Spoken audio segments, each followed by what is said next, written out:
Greetings, Poke fans! Michael here, and welcome to the newest trailer analysis breakdown, whatever you want to call it, of Pokemon Ultra Sun and Ultra Moon. We got several new trailers within the last 24 hours, 3 to be exact, and I was just going to go over all of them, give you my thoughts, breakdown, provide some theories, just go over all the information and point out some things that you might have missed. Now, before I do that, I just want to give a bit of a shout out. A lot of you guys have been watching and enjoying the Sun and Moon Randomizer Shiny Race Nuzlocke series that I'm doing with A-Drive currently. Our next Shiny Race for our next Pokemon is going to happen this afternoon, probably about 2 p.m. Eastern Time.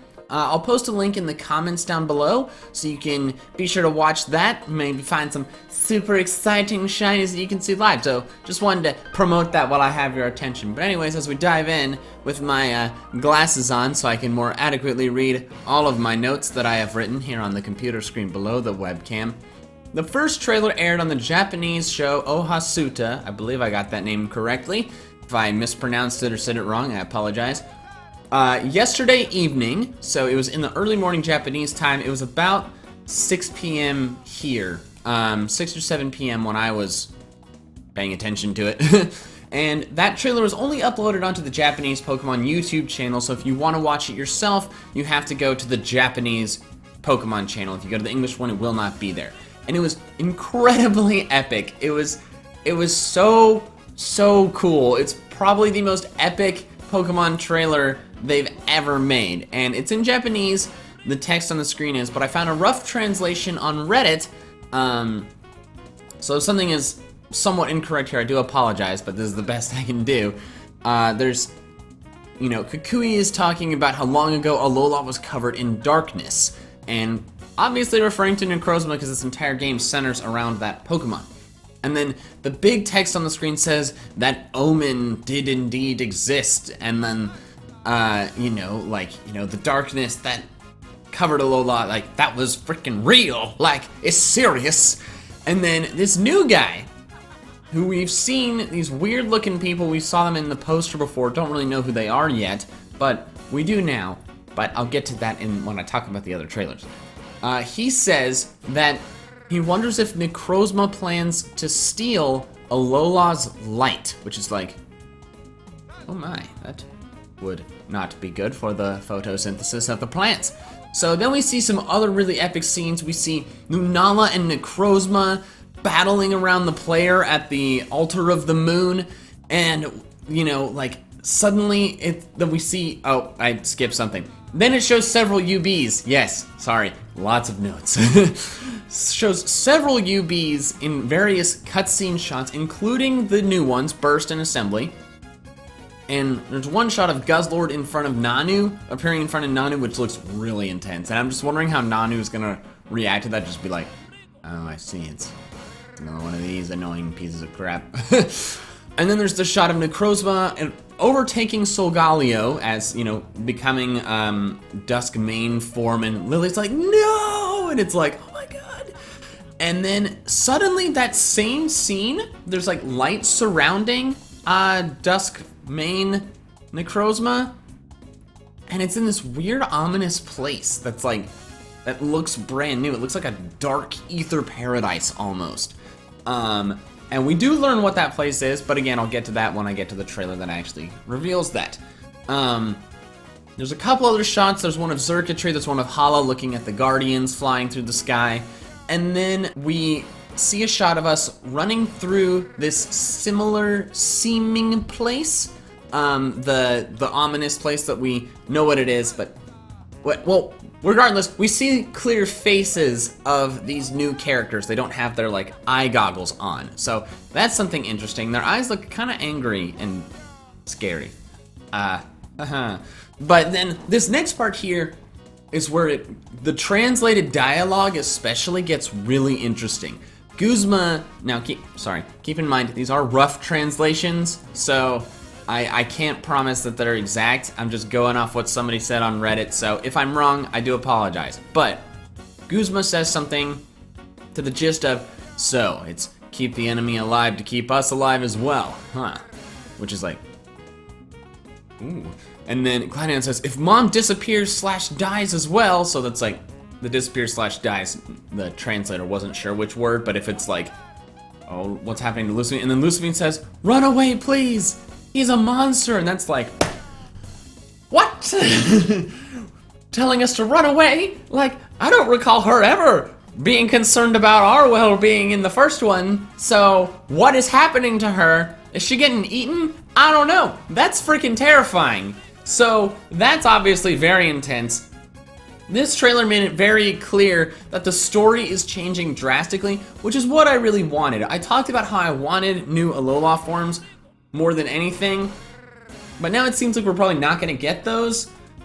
I'm like, okay, even if we don't get those, I just want the story to be very different, you know? I want it to be a change from, like, a change similar to from Black and White to Black 2 and White 2, not from Diamond and Pearl to Platinum, or from, you know, Red and Blue to Yellow, where the story is, like, not different at all, or barely different. But this seems like a drastic change, which is what I wanted, because that's what's really gonna get me into the game, you know? Necrozma clearly appears to be the main antagonist, which is obviously super cool, because like, a Pokemon as the main antagonist, I don't believe is something we've really seen before as, like, the box art legendary of the game. You know what I mean? It's always the evil team trying to use the Pokemon. Stuff like that. So that's fascinating. Then we get some really cool shots of what appears to be this minigame, kind of like the Mantine riding, except you're riding either Solgaleo or Lunala through dimensional portals, like through ultra space, like getting power-up rings, and like you can enter portals and stuff, and it's like, that's awesome. Like, I love that they're making the ride aspect of the Pokemon more and more in-depth and interactive, so that's incredible. And there's this really ominous ending animation of Necrozma crushing the sun. So, like I said before, this is probably the most epic Pokemon trailer ever, and I was feeling somewhat hyped for these games, but after this trailer I'm feeling like, whoo, I'm very hyped now. But wait, there's more. We got 2 new trailers this morning that I'm gonna go over them. Like, there's 2 new trailers. They're extremely similar, you know? It's like they do one trailer on the Japanese website, one on the English website, and they show the same stuff. So I'm gonna just go over the 2 of them together because they're the same. But they took things from that more epic trailer and, like, explained them more, which I'm grateful for. So it shows the, you know, the riding through space game that we just talked about again. But then it talks about, it appears that is your method to travel to other dimensions and battle Ultra Beasts on their home turf. Which means, instead of the Ultra Beasts just showing up in random grass patches throughout the region, you get to travel to other dimensions and hunt them down. That is awesome. That is incredible. Like, I thought it was a big deal when in the Delta episode of Omega Ruby Alpha Sapphire, it's like, we're going to space! But now it's like, we get to go to several other dimensions. And the other dimensions look really cool. Like, we get to see Nihilego in the Ultra Space from the original Sun and Moon, so that's the same. But Buzzwole's in this weird tropical plant land, and like this volcano erupts. We got Xurkitree in like this weird tower that just like looks like itself, which is really cool. Celesteela's in this weird volcanic geyser looking place. It kind of reminds me of Yellowstone. And then Pheromosa's in this rocky desert diamond city land. I don't know what to call it, but like, I'm so excited for this. Like, I love that we get to just go to all these dimensions and hunt down Ultra Beasts, which is so cool. So then the next thing is that we learned that the ominous new place that I said looked kind of like a dark ether paradise is called Ultra Megalopolis, a world where Necrozma has stolen the light. So that's like, okay, wow, suddenly we've learned that this new place is in another dimension, which is so cool. And this is not confirmed, but to me it seems like these new guys, which are revealed to be the Ultra Recon Squad, it seems to be their home. I'm not sure. It seems like their home had the light stolen by Necrozma, and then now they've like dedicated their lives to like investigating the Ultra spaces and stuff like that. But let's talk more about them. They are Dulce or Dulce, maybe? Maybe Dulce, maybe Dulce, I'm not sure. Zossi, Fico, and Soliera. There's a different pair that you interact with depending on whether it's sun or moon. Ultra sun or ultra moon. Interestingly, Dulce is a word for red algae, and Fico is a prefix relating to seaweed. So the fact that they both have oceanic plant-related names, I think that's significant. Saw other people theorizing how both Ether and Skull had somebody whose name was related to a plant, and they were both antagonists. I didn't do much research on this, but something to keep in mind. They do another thing that makes me think that they're from this another world, that they are not from Earth, which seems virtually confirmed, to be honest. They have weirdly different colored skin. They have like blue skin, and also they seem unfamiliar with the Island Kahuna, like someone known as the Island Kahuna. Like, so that's why, you know, they obviously are not familiar with the culture of Alola. But then what's really kind of interesting is remember the opening scene of Sun and Moon where Lily's trying to escape with Nebby, and then there's like the Ether Paradise people like blocking her path. We see Dulce,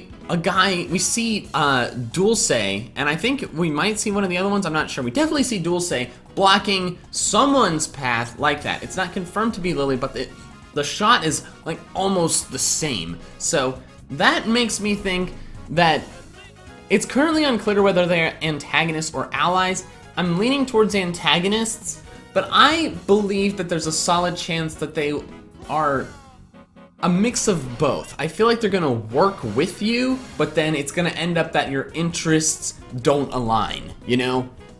Like maybe they want Necrozma to steal the light from Alola in place of Ultra Megalopolis so that they can get the light in their home. And obviously that screws you over, but they're like, hey, we gotta look out for us. That may be something like that, who knows? I think it's gonna be really interesting to find out.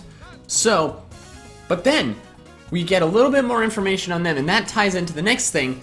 You are shown battling Dulce and Soliera, which is interesting, which means they have Pokemon. They have Beast Balls, and they send out a new Ultra Beast. We have our third new Pokemon for these games, and I'm very, very hyped about this one. It's called UB Adhesive. It's a poison type, and it's finally an Ultra Beast that I think looks good. I've said before, some people still don't seem to understand.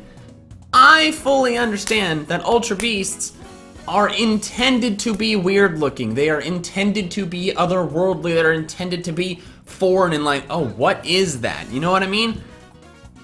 But the fact that they do look like that makes me think they look weird, and that's not gonna make me like them. For me to like a Pokemon, I need to think it looks cool or cute.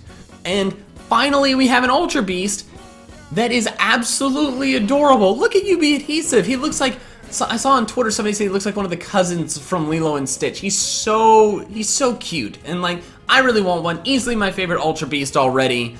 And so I'm just really excited that we got a new Ultra Beast that doesn't look extremely odd. So I'm hyped about that. And one interesting thing is that this battle, it's shown battling Dartrix, which means the battle is not a late game battle. It appears to be a somewhat midway through the playthrough thing. So it seems to be a friendly battle for the time being. So that's one thing to keep in mind. And then we got some more information on UB Burst and Assembly. Burst is Fire Ghost type and has a move called Mind Blown, where it like tosses its head and blows it up, and then it hurts itself. So that's pretty morbid. And Assembly is Rock Steel type, which is very unfortunate for its defensive capabilities, because Rock Steel type is bad typing. But its defense stat is probably going to be through the roof, and its special defense stat is probably going to be non-existent. But whatever. So that is all the information we got in these new trailers. Pretty sure I didn't miss anything. I spent quite a lot of time writing these notes. So I hope you enjoyed this video. If you did, please be sure to leave a like. Let me know in the comments down below your thoughts on all of this new information, whether these made you more hyped for the game, whether you're still like, I'm not really sure, or you know, if you've always been hyped and it just made it better. Let me know your thoughts on the whole new story, so just let me know. I'm very curious to see. And if you are not already subscribed to my channel, you should absolutely do so. I'm gonna be doing lots of fun stuff with these games, and if you're excited for them, you should absolutely be a part of it. But thank you guys so much for watching. I'm gonna get out of here, so that is all I have for now. So till next time, Poke fans, gotta catch them all!